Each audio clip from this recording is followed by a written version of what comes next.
De regreso en CNN Chile Radio a las 9:10 saludamos al alcalde de Ñuñoa, Sebastián Sichel, que nos acompaña acá en el estudio. ¿Cómo está, Sebastián? Buenos días. Buenos días, bien. Bueno, tenemos hartas cosas de que conversar, municipales y otras que tienen que ver más con la actualidad nacional. Quisiera partir preguntándole por lo último que se ha discutido en materia de seguridad y que es bien importante, que le interesa mucho a los alcaldes, que son las reglas del uso de la fuerza, que están entrampadas en este trámite con oposición principalmente del Partido Comunista y del Frente Amplio y la dificultad del gobierno para poder avanzar y cosas que se eliminaron en el Senado. Por ejemplo, que los efectivos puedan ser juzgados por la justicia militar. ¿Cómo ha visto el debate? Mira, varias cosas. Lo primero, tenemos una urgencia. O sea, las reglas del uso de la fuerza, así como la ley de seguridad municipal, son una urgencia para los alcaldes en general y para los vecinos. Tenemos un problema hoy día de cómo actúa la seguridad policial y la seguridad municipal.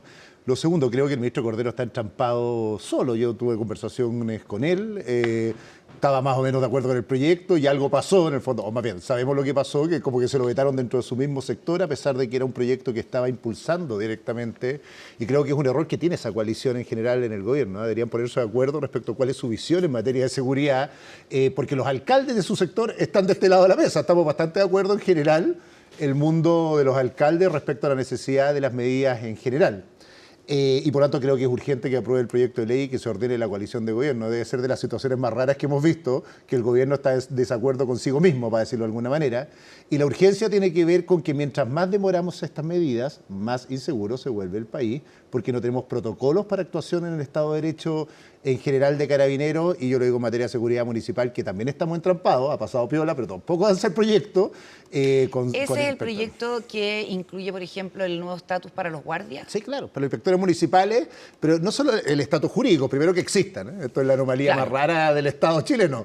Tenemos seguridad municipal todos los municipios y no tienen existencia legal. Segundo, que tengan algún protocolo del uso de la fuerza. Aquí hay discusiones distintas, los que creen que tienen que tener pistolas taser, los que creen que no, pero básicamente hay una cosa básica, que al menos puedan usar esposas, gas pimienta, bastones retráctiles. Pero había bastante acuerdo en el momento en que se intensificó y ahora quedó como suspendido el debate. Tengo la idea de que esto es el maximalismo, como que se toma la agenda, entonces las pistolas taser como que se llevaron la conversación y a esta altura creo que podrían no estar las pistolas taser y deberíamos sacar la ley igual o dejar un reglamento, entonces se trancan los proyectos de ley por la incapacidad de mirar el fondo y quedarnos en la forma, que es lo mismo que pasa con las reglas. Y en el caso, por ejemplo, del uso de las pistolas taser, ¿quiénes son los que están exigiendo eso y que impide avanzar? Porque la idea, lo que entiendo y transversalmente, lo que se acuerda es no especificar en la ley, porque eso además puede ir cambiando según la tecnología, en fin, el tipo de armamento. Exacto. Yo tengo la sensación de que queríamos dejar uso de armas no letales como genérico con un reglamento que determine qué entendemos por uso de armas no letales. Esa es la discusión.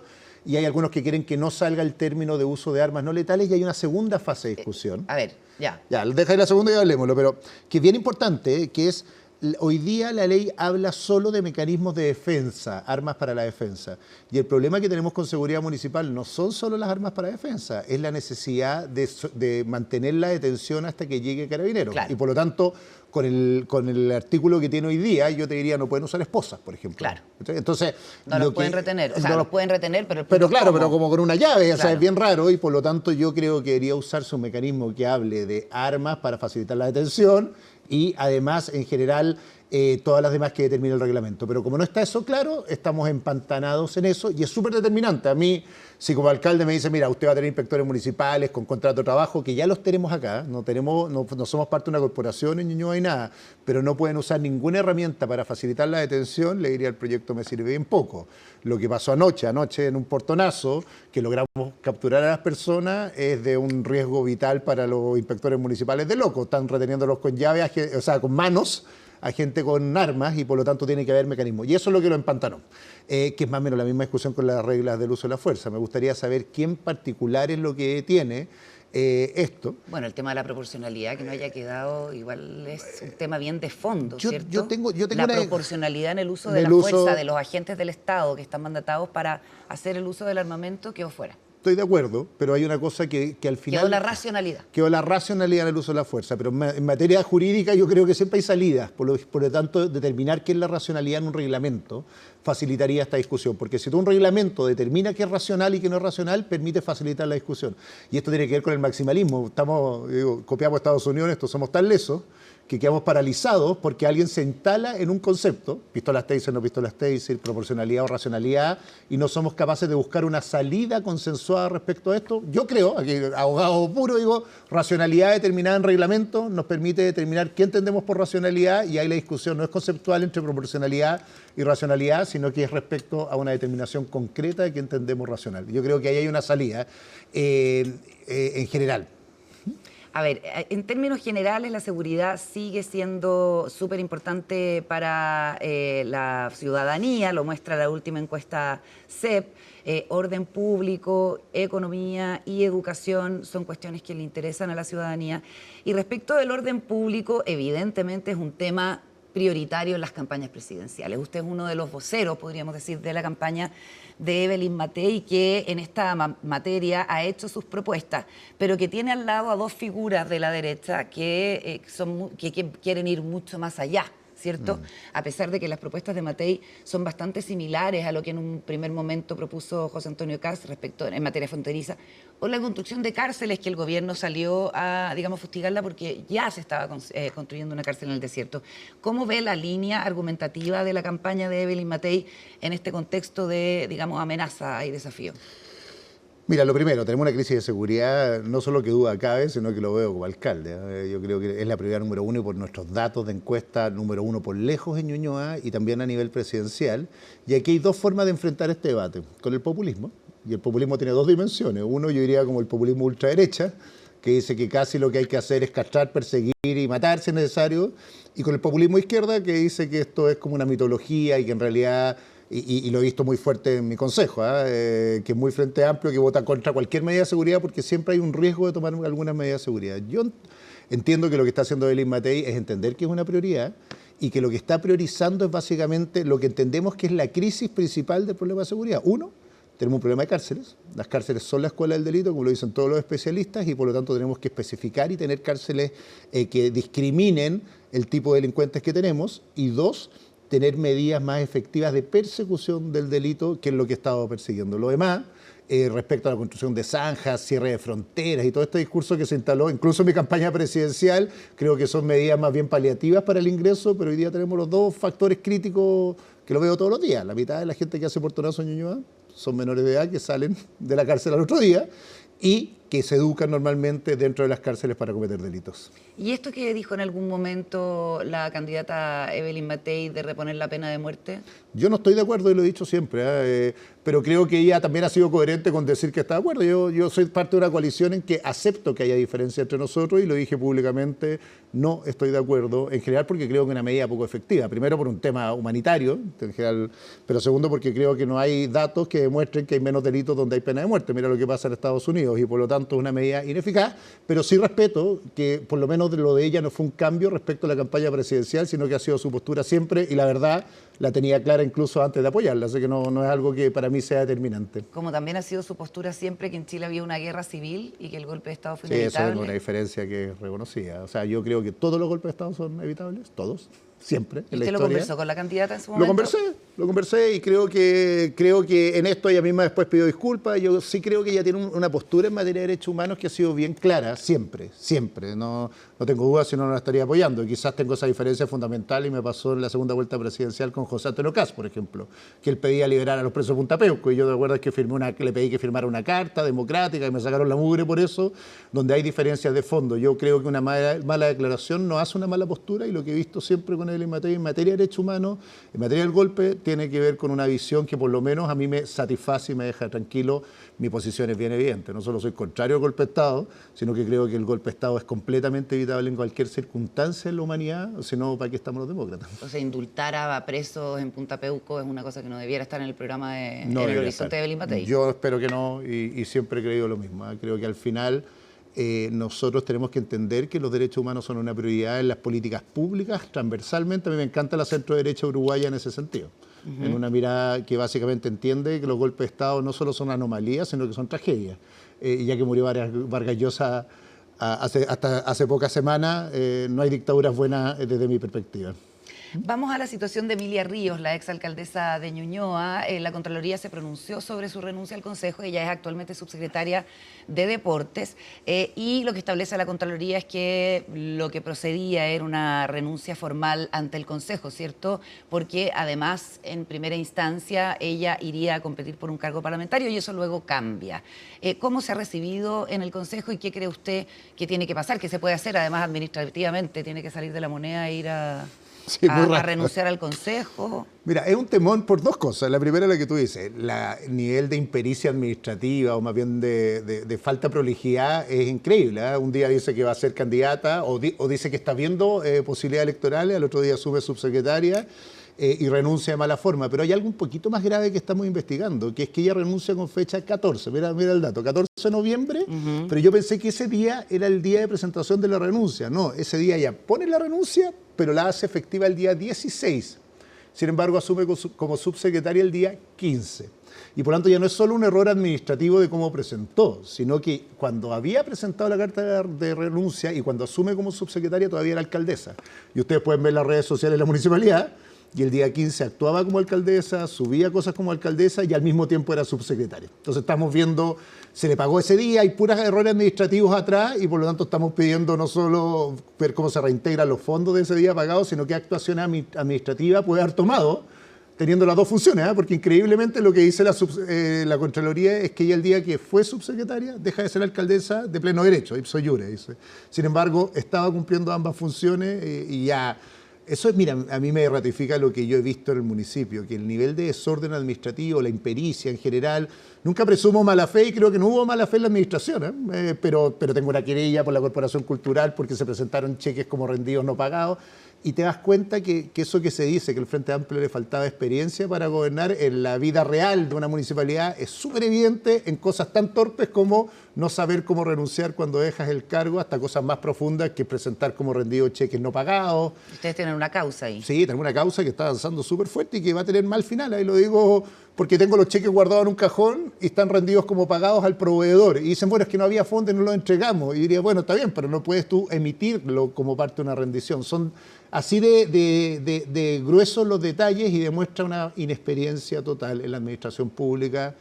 Yo no digo en general que uno tiene que llegar con experiencia porque eso sería ser como una gerontocracia, pero rodearse de gente que sepa es bueno a veces en la administración pública y creo que le faltó mucho en el gobierno central y también en el municipio en estos casos. Sigamos en el oficialismo y en el Frente Amplio específicamente, el partido de la ex alcaldesa, con lo que está pasando, la formalización a esta hora de Catalina Pérez por el caso Democracia Viva y también con el presidente Boric en esta escucha telefónica que se hace a la exmujer de Alberto Larraín en el caso Procultura y la sospecha de la Fiscalía de que eventualmente aquí podría haber un esquema para el financiamiento de campañas políticas con platas públicas que se van a corporaciones, a fundaciones o se iban en el contexto de los convenios.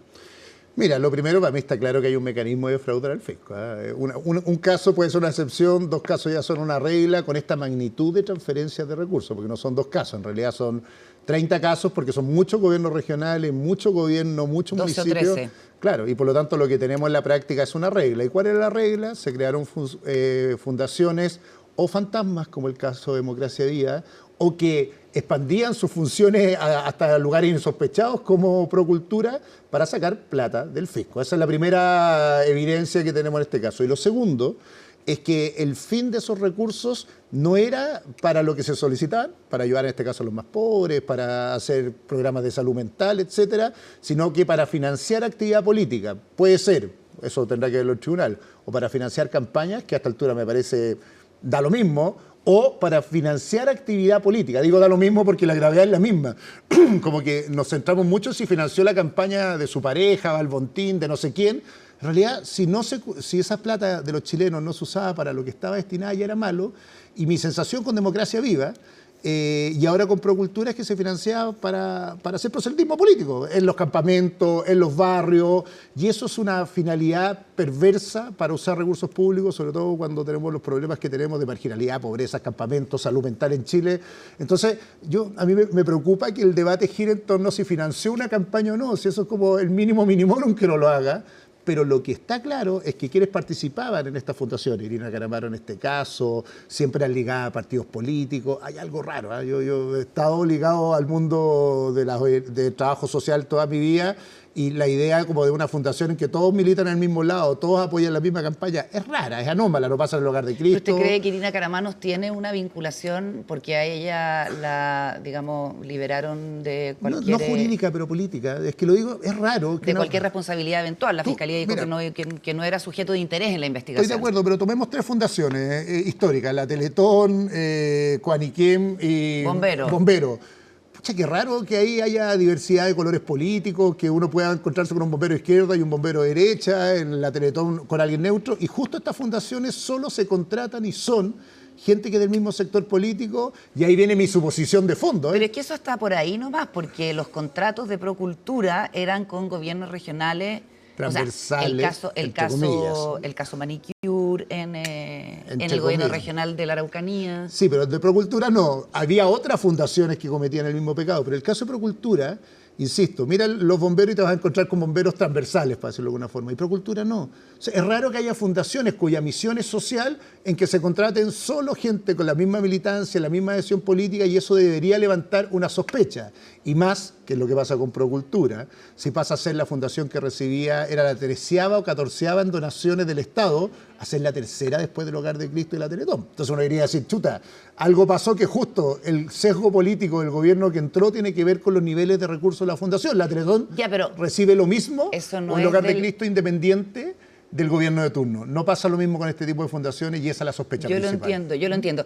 Solamente como elemento de contexto hay que decir que en este aumento, porque fue impresionante, o sea, 300 millones a 3.000 y tantos millones de un año a otro, el 81% de esa plata el 92% de esa plata proviene de los gobiernos regionales, un 81%, de la Seremía de Antofagasta, un 11% que no es de nivel central. Obviamente que una Seremía es de nivel central. Esta es la información que comparte el gobierno, ¿cierto? La Seremía depende del ministerio. O sea, la nombra ministro, digamos. Pero quedémonos con el dato de los gobiernos regionales, ¿cierto? Son autónomos en la entrega de recursos, y nadie quiere hacer una defensa de quienes han estado involucrados en este tipo de casos, pero hay 2 diputados desaforados, Mauricio Ojeda, que es exrepublicano por el tema Araucanía, caso Manicure, y Catalina Pérez. Está bien repartida la... No, los fondos no eran bastante del mundo del gobierno del Frente Amplio, pero efectivamente, si aquí la maldad, la corrupción no tiene signo político, lo digo abiertamente por el caso de Ojeda, y hay gobiernos regionales que también de los distintos sectores políticos. Lo que pasa es que justo en este periodo había el 98% de los gobiernos regionales eran del sector político del gobierno, y los recursos se fueron por ese lado. Pero yo no creo en esa lógica que la corrupción le pertenece a un sector político. A mí me preocupa otra cosa, Carola, en esto. Es que si en la UDI, en RN o en algún partido de corrupción, lo digo para hablar de otro sector, espero que haya condena, mea culpas y persecución. El presidente en ese sentido, hay quienes dicen que tiene que volver de su gira, que está llegando ahora a China a hacerse cargo de esto, o aclarar definitivamente cuál fue su rol. Hoy día en la mañana dio declaraciones el presidente, y lo que dice es que a él no le corresponde calificar la indagatoria de la Fiscalía como de persecución política, que es lo que están haciendo desde el Frente Amplio, toma distancia en ese sentido. Tal cual. Lo único que ahí le pidió al presidente que no haya hipocresía en esto, porque cuando fue el caso Hermosilla, antes de cualquier cosa, y de ojo que me tocó a mí hasta con filtraciones que terminé ganando querellas por esto, no le costó nada tuitear, pronunciarse, manifestarse, y cuando son temas que lo involucran a él, ahí le cuesta mucho más, es respetuoso a las instituciones, y por lo tanto, menos hipocresía. Ojalá el presidente siempre actúe así, y no solo cuando se trata de casos que lo involucran a él o a sus partidos. Eso lo pido porque me pasó cuando yo estaba en el caso, cuando vi el caso Hermosilla, que mi nombre salió de rebote por terceros, que terminé querellándome, ganando todas las querellas. Vi cómo había puesto un Twitter y decía, no, pues este es el presidente de la República, no puede en un caso pronunciarse y en el otro abstenerse, es mejor ser coherente en ese sentido, y espero que los presidentes siempre se abstengan en este sentido hasta que las instituciones funcionen. Sí me preocupa el caso del Frente Amplio, digo abiertamente. Vi la declaración ayer y decía, esto es una locura. Yo lo que esperaría del Frente Amplio... Usaban un espionaje político. Claro, sobre todo con su purismo, como decía Giorgio Jackson, la superioridad moral que distaba mucho su moral de la generación anterior de la Concertación, para hacernos cargo de lo que dijo. Yo decía, bueno, esperaba que al menos hubiera una condena, buscar responsabilidad, y mi sensación es que esta idea del espionaje político no solo es imberbe, es como de niño la explicación, sino además que no se hace cargo del fondo. Y lo que yo espero del partido político que sea, por eso te ponía de ejemplo la UDI hasta el Partido Comunista, pero particularmente en este caso porque se trata de gente que claramente era adherente del Frente Amplio, es que haya una persecución, un mea culpa, expulsión de militantes. Lo que hemos visto aquí es pura defensa corporativa, incluso en el caso de Catalina Pérez. Mira lo que pasó.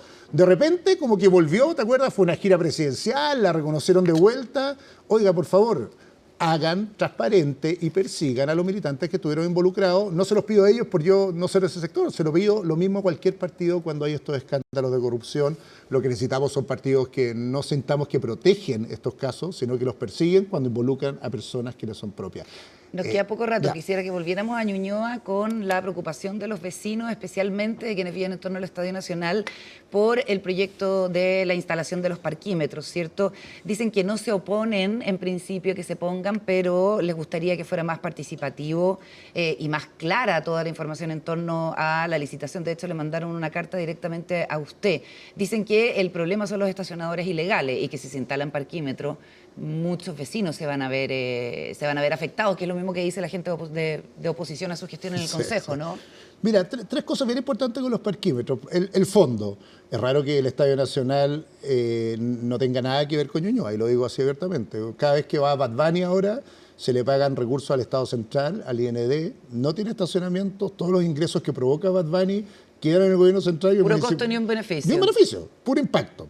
Segundo, ¿cuáles son los impactos más graves? Uno, todos los daños a vehículos que hay alrededor. Esto está mapeado por delito. Mafias de estacionarios ilegales que venden drogas, como lo ha ratificado Carabineros y todo lo que estamos investigando. Y un problema de seguridad en el entorno gravísimo. ¿Qué medidas estamos tomando? Uno, perseguir los estacionadores ilegales. Pero esto es como sembrar, arar en el mar. Con inspectores municipales perseguir a delincuentes es bien ridículo. Hemos pasado, nosotros dictamos la ordenanza, la primera ordenanza que sanciona a estacionadores ilegales, pero aún así imposible perseguirlos. Dos, que el Estado vuelva a ser dueño de las calles en vez de que sean dueños los estacionadores ilegales. Y eso hace que en eventos, solo en eventos, es súper importante explicarlo, vamos a tener un sistema de cobro legal con cuidadores por calle en materia de seguridad. Y tres, en nivel de participación, claro, llegó una carta... Cuidadores por calle, ¿y esos cuidadores serían municipales? Son cuidadores legales de una licitación de una empresa que cobra, como todos los estacionarios legales, y que no busca el financiamiento. Es súper importante porque si no me hubiera ido un sistema con aplicaciones. Has visto que en varias comunas está de moda esto que uno paga por una aplicación. No, sí. No. Nuestra prioridad es que haya un cuidador legal al cual se le pague por cuadra alrededor del estadio. Es verdad, hay gente que se opone y gente que está de acuerdo. Hemos encuestado las casas. No conocieron las bases, dicen los vecinos. Es que las bases son públicas, pues si tampoco yo puedo entregar las bases a la licitación. Pero no fue como un proceso, digamos, con participación. ¿Usted cree que para esto no es necesaria dos cosas muy importantes. Hubo participación dentro de las casas que tenían las aceras. Es súper importante. Efectivamente le preguntamos, hicimos levantamiento de información, igual que en el caso de República de Israel. Deja ponerte un ejemplo. Toda la Junta de Vecinos decían que estaban a favor del cambio de nombre. Le preguntamos a los vecinos por rol que vivían en la calle República de Israel y el 74% estaba en contra. Nosotros les preguntamos, obvio, en todos los casos, Carola, siempre hay gente que se opone legítimamente, pero hay una mirada con dos posiciones. Mi pega como alcalde es tomar una decisión con estas dos posiciones, que es lo que hicimos, pero para mí lo más importante hoy día era poder garantizar la seguridad y la verdad... Me encantaría poder hacer estas cosas como el populismo. Mira, vamos a sacar las estaciones ilegales, esto se soluciona. Imposible. Ahora sí que Esta es una medida. Esta es una medida concreta que avanza en el sentido. No es la única, no, pero hay que tomar muchas más medidas en torno a la seguridad. Sí. Y que aquí en el estadio haga estacionamientos, por favor. El INE tiene la pega de hacer estacionamiento en el estadio. Lo último, acusación constitucional contra el delegado presidencial Gonzalo Durán se presentó y ya está tramitándose, digamos. ¿Usted es partidario o detractor de esta acción? Dos cosas concretas. Una vez que entra, yo opiné de esto antes de que se presentara. Y en general no me gustan las acusaciones constitucionales porque creo que se transformaron en instrumento político y no jurídico. Una vez presentada, tengo el deber de decirle a los parlamentarios que se hagan cargo de esa acusación y ya no me pronuncio. Esa es mi opinión. Mi opinión anterior, y lo dije abiertamente, era que no era ninguna. Yo creo que en general la única que he visto con antecedentes jurídicos serios en Chile ha sido la contra Maya Fernández, que se rechazó además porque creo que ahí sí había un argumento constitucional para la remoción de la ministra. Mira lo loco, de todas las que ha habido hacia atrás en la historia, creo que es la con más fundamento jurídico. Esta hay que estudiarla en su mérito, yo ni siquiera he estudiado en el mérito de esto, no he tenido tiempo, pero ¿Le gusta la gestión de Durán? ¿La apoya? Mira, creo que ha tenido de dulce a gras, pero al menos ha sido gentil con los alcaldes, conmigo, porque hemos tenido una muy buena relación. Creo que hay una gran debilidad en la administración del estadio que no es de él, sino que es operacional, que nos avisen 7, 8 horas antes, a veces 10 horas antes, qué calles se cierran, cómo va a funcionar la seguridad. Es grave, no es un problema de Durán, porque podría culpar a Durán en esto, es un problema de todos los delegados hacia atrás y la forma y los mecanismos en que los municipios nos enteramos de cuándo se cierra un estadio, porque requieren ser verificados y se verifican 6 horas antes. A última hora. A última hora, y eso es una tragedia. Mala si es cosa. culpa de Durán o no, creo que a culparlo a él solo de todas las fallas del Estado en este caso es ridículo. Muchas gracias, alcalde usted. Sichel, por venir a conversar con nosotros. Feliz. 9:35, pausa y ya seguimos con más.